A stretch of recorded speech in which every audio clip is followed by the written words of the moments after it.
Hey folks, this clip is brought to you by Rattle and Snap Tennessee Whiskey from Lockstill Distillery. Make your own luck just like Tennessee football's fast-paced Rattle and Snap offense with Rattle and Snap Tennessee Whiskey.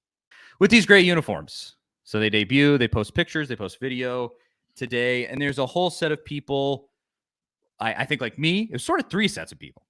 There were people who loved it, who just straight up, they were just like, this is an awesome uniform, I can't believe it. And I think kind of the middle, it was like me, where I went, I would have really loved to have a full-blown just orange and white retro uniform, but this one's pretty sweet. It's a pretty cool uniform, and it's a smoky gray. You can't beat that smoky gray helmet. I mean, it's so awesome. And then, yeah, it has the orange shoulders and the gray rest of the uniform. And I just thought, hey, it looks cool. It was way better than the ones that leaked from sports stores locally. Some pictures of these uniforms leaked a few weeks ago, and fans were kind of like, really? And then you see it on Joe Milton, and you're like, okay, I get it now. And then there were fans who hated it and were ranting about it and saying, this is the ugliest thing I've ever seen. This is disrespectful to Tennessee's tradition, and yada, yada, yada. And so I'll throw it to you, Zach. Where do you stand on the gray uniforms? On a personal level, I'm more of a traditionalist. I like the black uniforms around Halloween. I always think they're cool. Otherwise, I'm just like I'm not passionate about it, but I'd prefer just traditional uniforms. But on the flip side, like my 11-year-old sees this stuff and absolutely loves it. I mean, kids, of course, they love the alternate uniforms in this, so it's fun to kind of get into it with him. And I think it's Danny White kind of said this before last season at some point that, or at least kind of leaked it out there that they weren't going to use alternate uniforms in big games, just like Alabama and Georgia, and like we've kind of seen in the past. He's staying true to that. I mean, I think this is the perfect type of game to use it in. Austin Peay. It's not a game that's very exciting. It's the opener at Neyland. That's about the only thing that's really exciting about this. Tennessee might win 70-0, and by the second quarter, you're going to be kind of checked out halfway, just unless you're a real passionate fan wanting to see, what some of the younger guys have. Not a lot to be excited about, right? So it adds a little extra something to a game that otherwise wouldn't be quite as exciting. I think it's like a stream-only game, so maybe some people have put a little extra effort into trying to find the game and watching it. Gives the players a little extra juice when they're going out there. From that aspect, I think it's a smart thing. Plus, recruits love this kind of stuff, and ultimately, I don't care what they're wearing as long as they win. That's all that really matters. Yeah, I love the all orange look. That's probably my favorite look for Tennessee when they wear the orange pants and the orange jerseys. They don't do it they're doing it more often than they used to, but I don't really care if they're wearing that or gray or whatever if they beat Alabama or they beat Georgia. Just win. Like Al Davis, just win. That's really all I care about. Yeah, I think you and me were kind of stuck in between. It seems like the much younger fans super into it. We're kind of stuck in between, and we go like, yeah, a straight up retro would have been really sweet, especially to honor Condredge Holloway. Yeah. I mean, one of the greats of all time at Tennessee. I believe the first black quarterback in the history of SEC football, and you're honoring him. They've honored him in the past with retro uniforms that were just orange and white, and I thought those were cool. It was the mid 2000s, I want to say they did that. And now they're doing it again, and I wish it would have just been that straight up retro. I think that would have been so cool.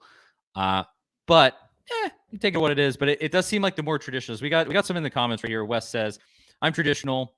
Don't like these alternatives, but it's not about me. It's about the young men wearing it. That's a perfect attitude right there. Yeah, you don't have to love it, but like Zach said there, just win, baby. Go out there, steamroll Austin Peay. And it brings an interesting element to the Austin Peay game because it's not a particularly intriguing game. I mean, we're typically in our weekly show, we give a preview of the next game. We don't need to preview this game. We're going to predict the score, but that's really going to be about it. And so I think it's fun. I think it's cool. I like this. I also didn't realize this. Brian Rice, 99.1, and he works for the university too. He calls their I guess he still does. He calls the softball games. Yeah. Calls and the Lady Vols games, right? He's the I'm not sure if that's through UT or if it's through someone else. I know he used to work in the athletic department, but either way, he's still very involved with the program. I don't know how that exact employment works when you call Lady Vols games and softball games, but haven't seen the contract. he's in the know. And he told me, I said I wish it would have just been traditional orange and white, but these are cool.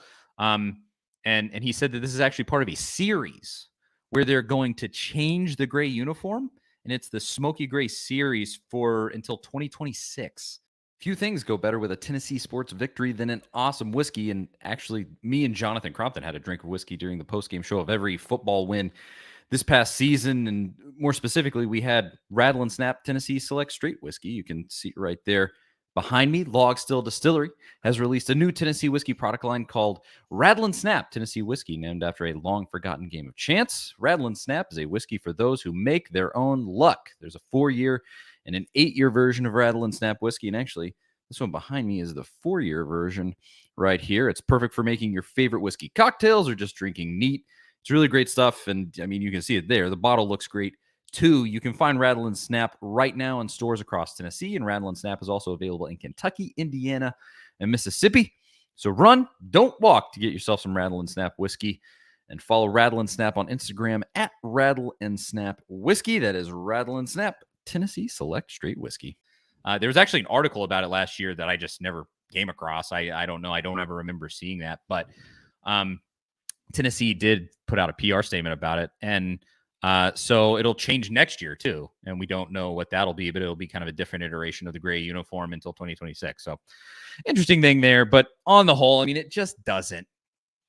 Just win. Just go out. They can go out there in in shorts and a t-shirt, and as long as they go and they win these football games, I don't totally care. And especially if it helps recruiting. I mean, right now that's so key. It's not just NIL, it's how you look, it's how your facilities look, it's how your coaches interact with these players. I mean, it's everything. And if the uniforms are a part of that, do what you got to do.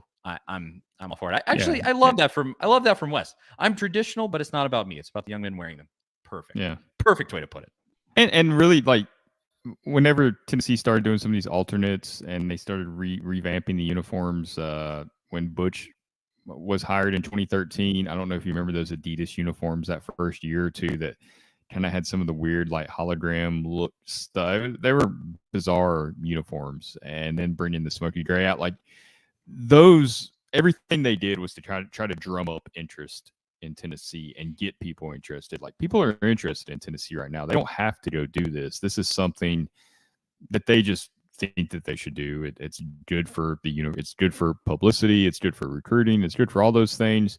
It's just kind of like when you're on top, and I'm not saying Tennessee's on top, but when you're trending towards the top, you just keep on, chopping away at it and throwing stuff on the fire there. And more people are going to see you, and more recruits are going to see you. And it just, everything kind of helps. Absolutely. Do anything, do what you got to do. I always said, I mean, when paying players was still illegal, my take was always lie, cheat, steal. Just don't tell me about it. I don't need to know. You get these players. That was kind of the Kiffin philosophy. It's just like, we'll do it. We'll do what needs to get done. Well, you're only going to be there a year. You don't really have to worry about what happens. Exactly. But now, thankfully, it's all above board, and you can actually do it. It was always stupid that you couldn't just pay players, but now you can. And now you can have these uniforms. You can have all the crazy facilities. And so I'm all for it. Just go ahead with it. But I guess we can end this segment before we go to the final segment where I have to talk about this stupid Titan stuff. Prediction for the game, Zach. Austin Peay coming to Neyland Stadium. Is there even a line for this game? It's got to be 44.5 or something for Tennessee in this one. They beat Virginia by 36. Austin Peay presumably is a team that Virginia will probably be able to beat themselves.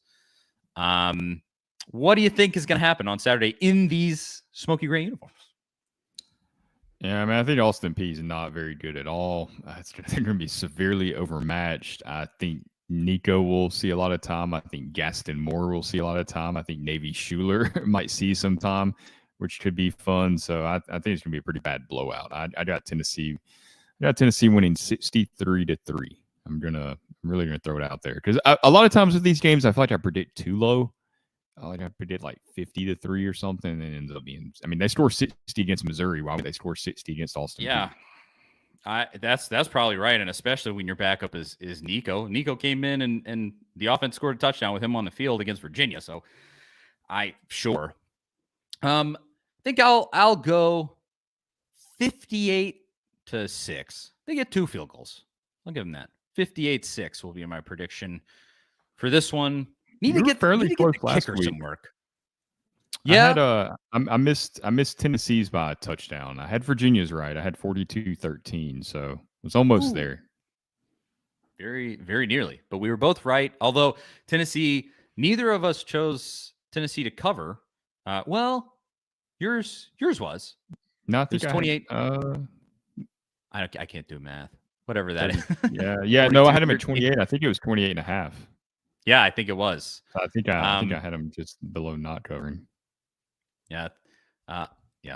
Elias says Austin Peay is going to end up with negative rush yardage if they score. It's probably a field goal after a turnover. Yeah. It's just going to be one of those games, and at least we get to look at these cool uniforms. Or maybe you don't like them and you're going to turn the game off. I don't know. But yeah, that's at 58-6. I think it's going to be a blowout for Tennessee, and then we're going to preview the Florida game